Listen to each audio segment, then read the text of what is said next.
Now, the Three Martini Lunch with Greg Corombos and Jim Geraghty. And welcome, everyone, to the Wednesday edition of the Three Martini Lunch, along with Jim Geraghty of National Review, also the author of Between Two Scorpions. I'm Greg Corombos. We have good, bad, and crazy martinis for conservatives today, all of it brought to you by honey. No, not the stuff made by bees, although that is delicious. We're talking about joinhoney.com/martini. It's the free way to save money when shopping online. Much more on that in just a moment. Jim, I'm sad to tell you that there's a book besides Between Two Scorpions that folks should really get, even though it's not out yet. Yours I've actually read and I can recommend, but General Mattis also has a book coming out, and I have a feeling it's going to be pretty good. It's called Call Sign Chaos, Learning to Lead. And while it's not out yet, there's an excerpt today in the Wall Street Journal, and parts of it are definitely getting a lot of attention in the political world. A lot of people assume it's a veiled slap directly at President Trump. Others would say the system in general. My reading is the system in general, which Trump is certainly part of. So here's what he says towards the end of this excerpt. Unlike in the past, where we were unified and drew in allies, currently our own commons seems to be breaking apart. What concerns me most as a military man is not our external adversaries. It's our internal divisiveness. We are heading into hostile tribes, cheering against each other, fueled by emotion and a mutual disdain that jeopardizes our future, instead of rediscovering our common ground and finding solutions. All Americans need to recognize that our democracy is an experiment and one that can be reversed. We all know that we're better than our current politics. Tribalism must not be allowed to destroy our experiment.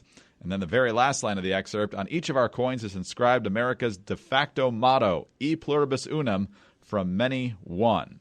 For our experiment in democracy to survive, we must live that motto. Now, the bad news here, Jim, is that everybody involved in tribalism is going to say, see, other side, he's talking to you. But hopefully everyone listens here. Yeah, I think this is probably, first of all, I'm very eager to read this book. I felt like Secretary Mattis was really one of the most underrated figures in this administration. Besides the bits of humor, everyone remembers all the times we would do. I was tempted to say, Greg, that James Mattis is begging you with tears in his eyes to buy this book. But in addition to the humorous bits, I think he was a good Secretary of Defense. And he writes very directly in these excerpts that he did not expect to be picked Secretary of Defense. He wasn't really looking for the job, but Trump and Pence reached out to him. He had some pleasant conversations. He made clear where he had disagreed with the president in the past, but he felt a duty to serve and did the best he could. He felt like, well, I'm going to make my case to the president. We'll see where he, can be brought around to agree and where he doesn't agree. And he clearly was able to do that for some time. And then he writes, that at some point it was very clear his arguments were not penetrating, that the president was not interested, perhaps most notably in standing by America's allies that have stood by them. And I think this is one of the fairer criticisms of this president. I think this is exactly the right tone, because Mattis, as far as we can tell, at least in this excerpt, he's not saying don't vote for Trump. He's not saying America vote for Democrats. He's not saying, it doesn't appear to be a tell-all. He's not, at least so far, at least what we've seen from this. James Mattis is just saying, this is the state of the country. This is what troubles me. This is what worries me from what I've seen and what I've experienced. And this is what I think we need to do. And I think that's exactly what the country needs to hear.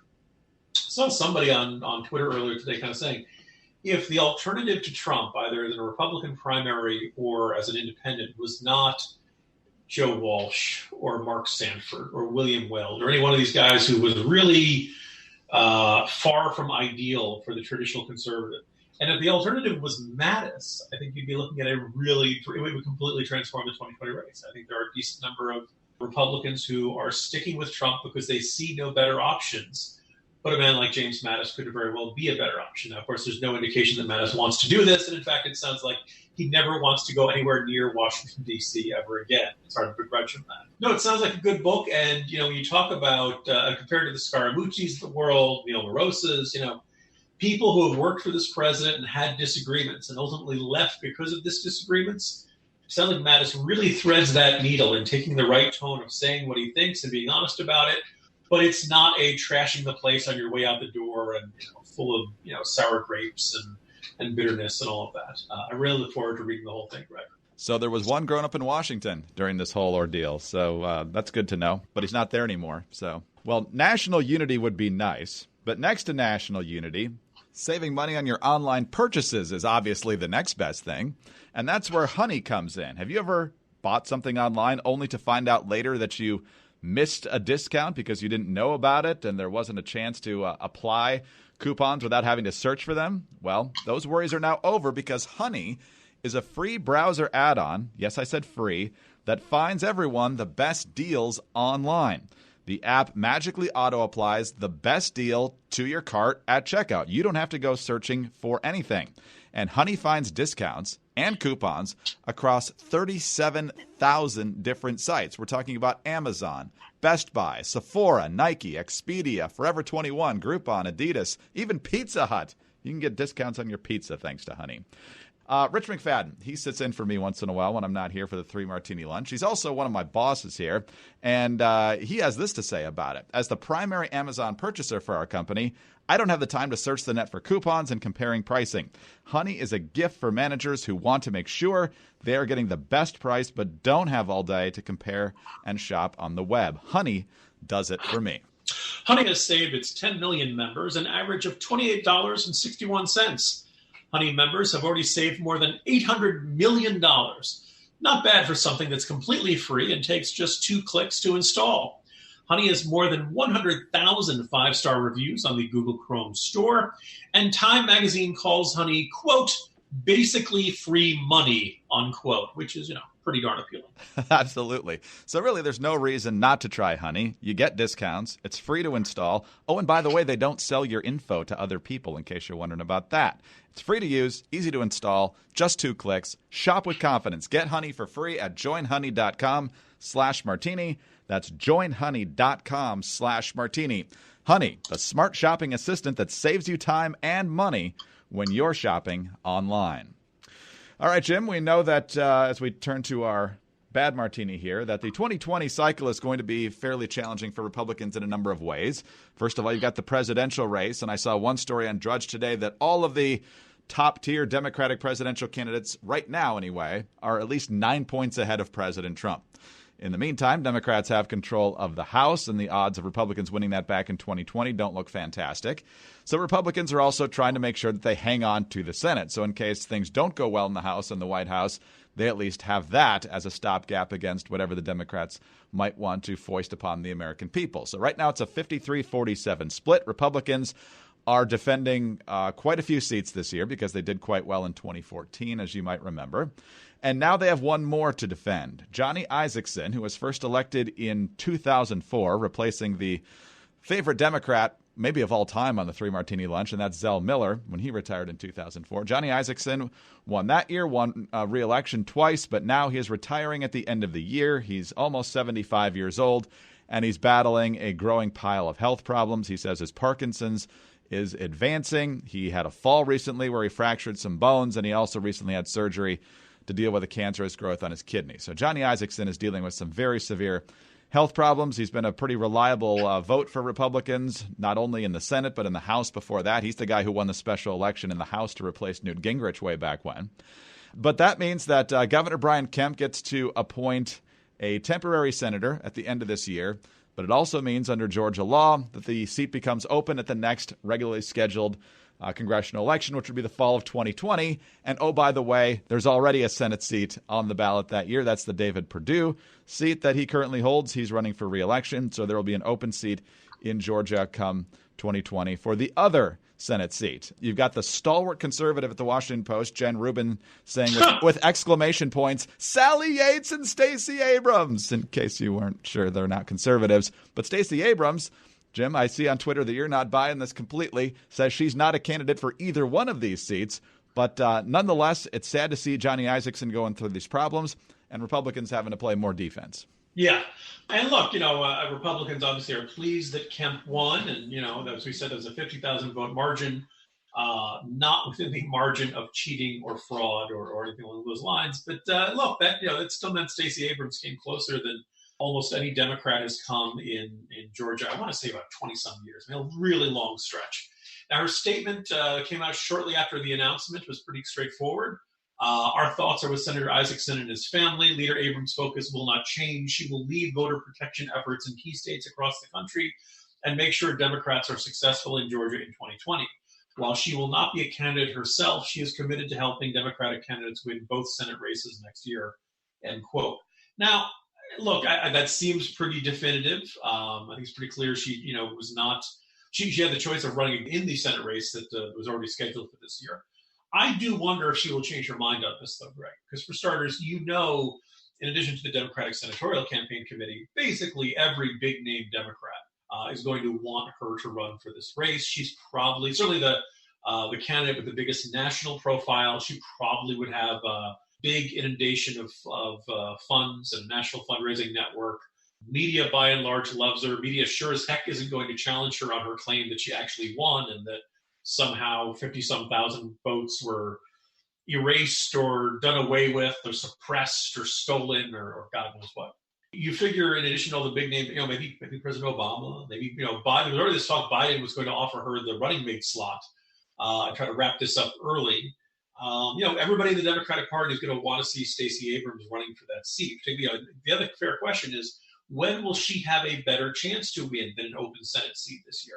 Maybe you could argue the presidential race is probably going to bring out the Trump voters and turnout's going to be really high and all that. But Georgia was one of those states where, it's traditionally red, but Trump doesn't run particularly well in the suburbs of big metropolitan areas, and that certainly fits Atlanta. That's how John Ossoff, who couldn't win the suburban seat in the special election, they ended up losing that in the 2018 midterms. Georgia is not as long as Republicans are not strong in the suburbs, a whole bunch of these red states don't look so red. So if you're Stacey Abrams, that's a sign of opportunity knocking. You gotta, I think you'd have to take that. But we'll see. She says she's not interested. Maybe she's had enough, but maybe she prefers being a political celebrity to an actual candidate. I do think if she lost this, it would probably do quite a bit of damage to her reputation here. But either way, look, if you're the Republican National Senatorial Committee, you got another big headache to deal with, and you got to figure too many opportunities. Democrats have a good chance of picking a bunch of these off. I'm just wondering if Stacey Abrams is watching the Beto O'Rourke factor, this flame that burns so brightly for the media in Texas. And now that he's running against a bunch of other Democrats, of course, it's not quite as shimmering of coverage, but he's pretty much flopped in that. So I'm just wondering if she thinks if she becomes the leader of this fantasy fair fight group and effort in Georgia and around the country, it actually keeps her profile higher than if she would actually run, because if she loses again statewide, that leaves her in a position where she's not nearly the figure that she is now. And you look at midterm 2018, that's kind of a perfect storm for Democrats because Republicans controlled everything in Washington. The Democrats are fuming because they hate Trump and Republican control, and you have to wonder whether the conditions will be just as good in 2020. I think they're favorable in a lot of places, but I'm not sure they'll be quite as good as they were in 2018. So I think she's trying to preserve her stature. Now, of course, if she ends up running, I'm completely wrong on this.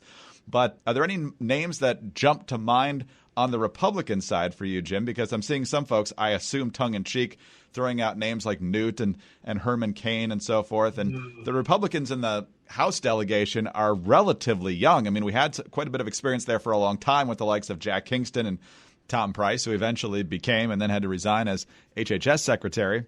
So it's a younger batch now, and I don't know if they have the kind of name recognition they might need for a statewide run. Yeah, Greg, let me start by giving my response to the possibility of a Herman Cain for Senate 2020 campaign in German. 999. Look, I realize that in a moment like this, political observers' first thought goes, all right, well, who are the big names? Who's already got name recognition? Who's already got a fundraising network? Who's already there? John James was a fairly unknown guy up in Michigan, and he ran really well in 2018. Didn't win, but is running again against, the much lesser known Gary Peters. Gary Peters is a senator from Michigan. Little known fact. It turns out it's true. A little bit of trivia. And let me say, and we're nowhere near as well known as Debbie Stabenow. That's when you're fairly obscure by senatorial standards. Gary Peters sounds like a pen name you use at the hotel when you don't want to use your real name. You don't want people to know you're meeting somebody. Based on that experience, I think it might be worth if you got some young up and rising star, somebody with an impressive life experience outside of politics. maybe some veteran, somebody who's, maybe he's been started a business and some sort of great classic American success story. I might say go give that a shot, give that a look. I'm sure there are some fine state legislators out there, and my guess is you'll probably get some. I have not had a chance to really look at every potential possibility, but there's nothing wrong with looking at occasional new blood and fresh faces and trying to give somebody who somebody who can turn heads and who's done something with their lives outside of the political arena. I wouldn't be so quick to dismiss that option, particularly in a state like Georgia, Greg. Yeah, I look forward to seeing who gets in. I'm sure it'll be a free-for-all here, given the news. You mentioned Gary Peters running against John James. I think the Peters campaign is a little bit nervous, and I say that because I just saw a profile of Senator Peters, which points out in very vivid detail about how much he loves to ride a Harley. And we always know that when a Democrat's in trouble, it's that they wear cowboy boots, they drive a truck, or they ride a Harley. They're just like you. I have handled a gun once, and I own a cowboy hat. Ergo, I am a real American, just like you, rural voter. All right, let's move on to our crazy martini now, Jim. And this is a story that certainly got Twitter buzzing yesterday. New York Post with the breaking news exclusive. A Washington, D.C. mom says her political consultant husband left her for Congresswoman Ilhan Omar, according to a bombshell divorce filing obtained by the New York Post. Dr. Beth Jordan Minette says her cheating spouse, Tim Minette, told her in April that he was having an affair with a Somali-born U.S. representative and that he made a shocking declaration of love for the Minnesota Congresswoman before he ditched his wife, alleges the filing submitted in D.C. Superior Court on Tuesday. The physician, 55, and her 38-year-old husband, who has worked for lefty Democrats such as Omar, and her Minnesota predecessor, Keith Ellison, have a 13-year-old daughter together. The parties physically separated in April when the defendant told the plaintiff that he was romantically involved and in love with another woman, Ilhan Omar. So, Jim, there's always a reaction when you see something like this. Omar, by the way, denies that there's any sort of romantic relationship with this political consultant, and she doesn't want to talk any more about it beyond that brief statement. So when you see this news, part of you thinks, man, this is kind of their personal life. I'm not really sure that this is something for political people to really weigh in on and perhaps get jocular about. But as Alla Pundit over at Hot Air put it yesterday, if this had been Ted Cruz or some other prominent right-wing politician, the cable news channels and the late-night hosts would have had a field day with this for months. So far, I haven't heard anything about it on the cable news channels. Yeah, look, Greg, my first instinct whenever somebody starts talking about the marriage of Ilhan Omar is, look, guys, we shouldn't be discussing this. It's none of our business. It's a family affair. That's a subtle joke for the under news, for people who've heard particular stories. Here's the thing where it actually might become a real, a more legitimate argument for public discourse. As we have over at National Review, my colleague Jack Crow notes that since 2018, which was last year, Omar's campaigns have spent roughly $230,000 to the consulting firm run by Minette. He's a fundraising strategist. I'm curious about what actually goes involved in fundraising strategy. Hey, send out an email asking for money. Maybe it's totally, completely, 100% legit and everything checks out and everything's fine. And it's entirely coincidental that people are saying that they're having an affair. If they are indeed having an affair and you are paying oodles of money to the company that is that you're of your person you're canoodling with, well, then people might say, hey, wait a minute, are you, legitimately using your donor money, or is this a secret way to kind of make a backdoor payment to help out your side piece, so to speak? Look, there's probably a lot more to be uncovered here. It is sordid. It is, Omar, if true, this Omar would be long from the first person in politics to have an affair. In fact, we've had so many, tawdry and really appalling scandals in politics lately. An affair seems almost mundane and old-fashioned compared to, what you're seeing about, pedophile rings going on in Florida and things like that. Now, the other thing which I think Alla Pundit noted yesterday, which is true, is that in addition to adultery, which is, frowned upon in Islam, this guy is also not a Muslim. And this is, there are some religious Muslims who look very, seriously look down upon dating outside the faith. And Alla Pundit made the observation that, boy, it would be extraordinarily ironic if, never mind all the anti-Semitic comments, never mind all the crazy stuff she's ever tweeted, never mind all that kind of stuff. No, it's this mundane politician having an affair story that ends up tanking her chances in some future Democratic primary. I would not bet on Ilhan Omar losing the primary, but I think this is a new wrinkle here. and we will see if further information comes out that may endanger her political career. So, who saw this coming, Greg? Well, who knows what's going on with her personal life? As you mentioned at the outset, there's a lot of twists and turns there. And twisted turns. Twisted turns indeed. Do you think there's ever been one day where Nancy Pelosi has had a piece of news about Ilhan Omar come across her desk and say, oh, good. Yeah, just picturing, Madam Speaker, Ilhan Omar, just stop. Just stop. There's no way that sentence ends well. It's never going to be she discovered cold fusion. It's never going to be she came up with some sort of brilliant plan for Middle East peace. It's never good news when the sentence begins. Madam Speaker, Ilhan Omar just it's like Mad Libs. Insert something bad here. Yes, that's always your indication it's time to break the glass. Jim, we'll talk tomorrow. Have a good one. See you tomorrow, Greg. Jim Geraghty of National Review. I'm Greg Corombos of Radio America. Thanks for being with us today. Don't forget to visit our friends over at joinhoney.com/martini. Sign up. 2 quick clicks. Save money. Let them do all the work for you. That's joinhoney.com/martini. And tune in again on Thursday for the next 3 Martini Lunch.